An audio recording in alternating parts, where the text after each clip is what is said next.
Yeah, so I would encourage people, if they want to essentially know what's planned in that scenario, to go and read the book written by Eric Schmidt, the former Google CEO I mentioned earlier, and Henry Kissinger, called The Age of AI, Our Human Future. So essentially there they frame a lot of stuff as warnings, but if you have any idea into who Eric Schmidt and Henry Kissinger are and what they've done in their careers, they don't really seem like they're very concerned about some of the impacts they claim to be concerned about to me, but that's just me personally. But there are some things they say in there that objectively do consider careful consideration. So one of those is that, AI will they say, invariably lead to a division of society. Essentially, they don't use this term, but I will use it, into classes of haves and have-nots. But the way they define it is a little different.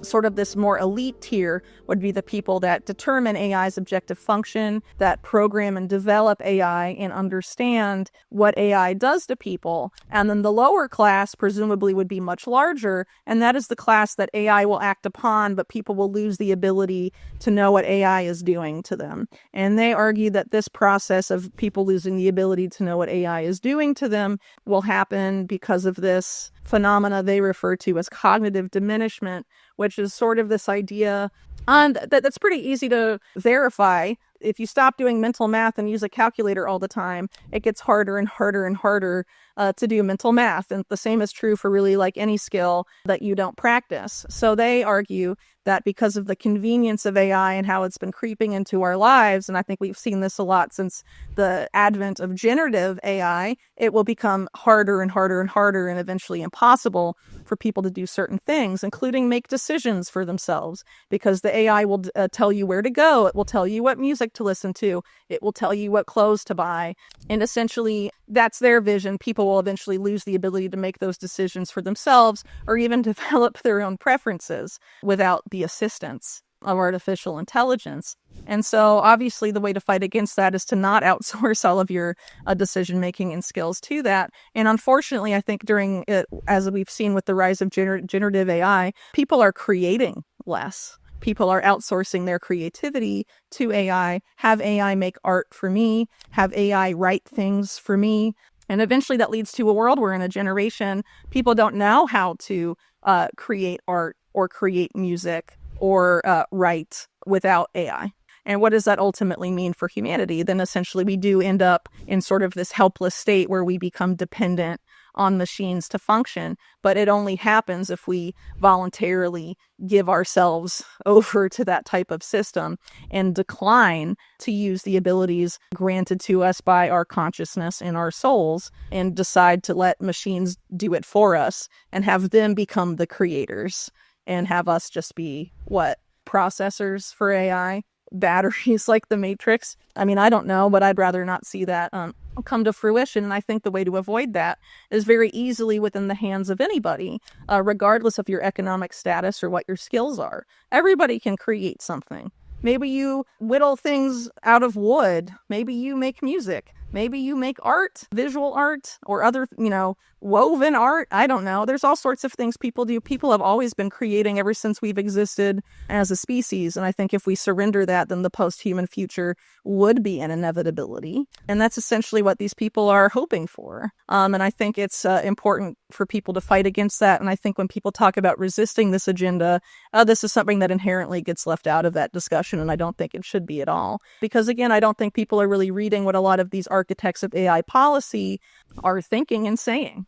People are just willingly using it because it's convenient, it's easy, but without really thinking about long-term consequences. And I'm sure people that have been using generative AI, in independent media to generate content for your site, has it gotten harder to write those things after using it for a year? Probably. For those people, I would wager. And that type of phenomena is only going to get worse. And what happens when we can't even think for ourselves anymore? Because stopping creating, not being able to write, eventually you're not going to be able to think without the help of this algorithm or whatever. And again, as I mentioned earlier, AI is prone to hallucinating, seeing realities that aren't there, and all sorts of things. And how deep could we get dragged into some sort of artificial illusion if we sort of outsource our thinking and our creativity to this type of, entity. It's kind of funny because Schmidt and Kissinger argue that these hallucinated realities, AI seeing realities that humans can't observe,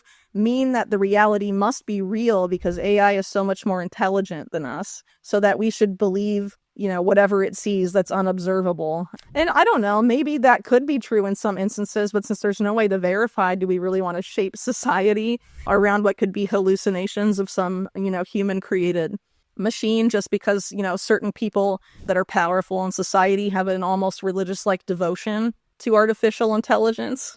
I don't think that makes any sense.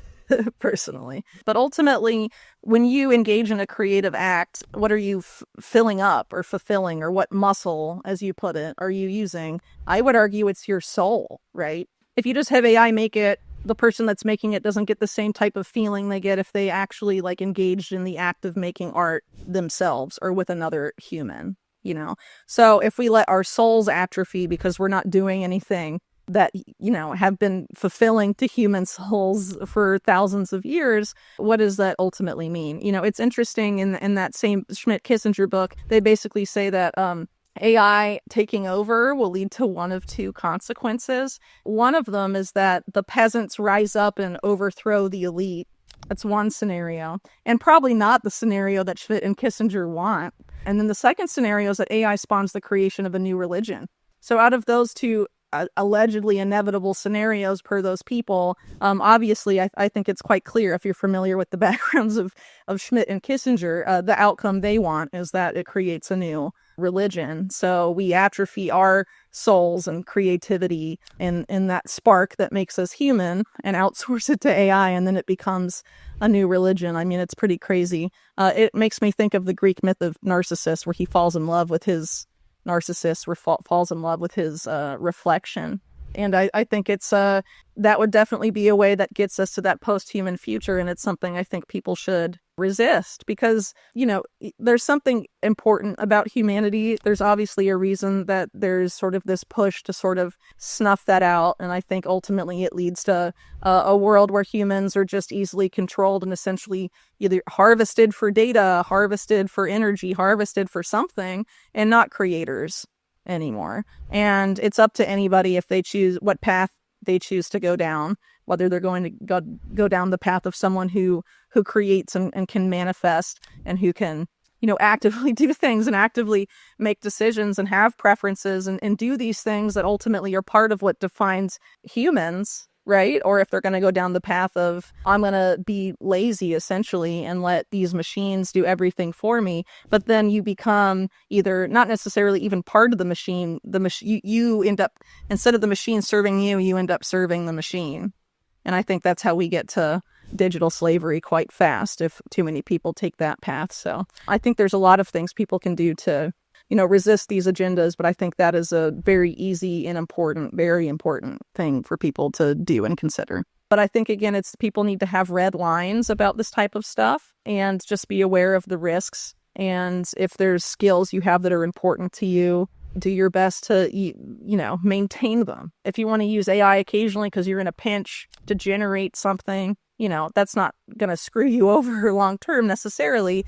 But if you become reliant on it and that's all you use, and then after a year or something, you probably will see a difference. And, their vision, the Kissinger-Schmidt vision, is that this will happen on a society level and that people will become, as they say, cognitively diminished. That does not sound positive. That does not sound good. So if you choose to use AI, I would urge you to make sure that you're not cognitively diminishing yourself, whatever that means for you.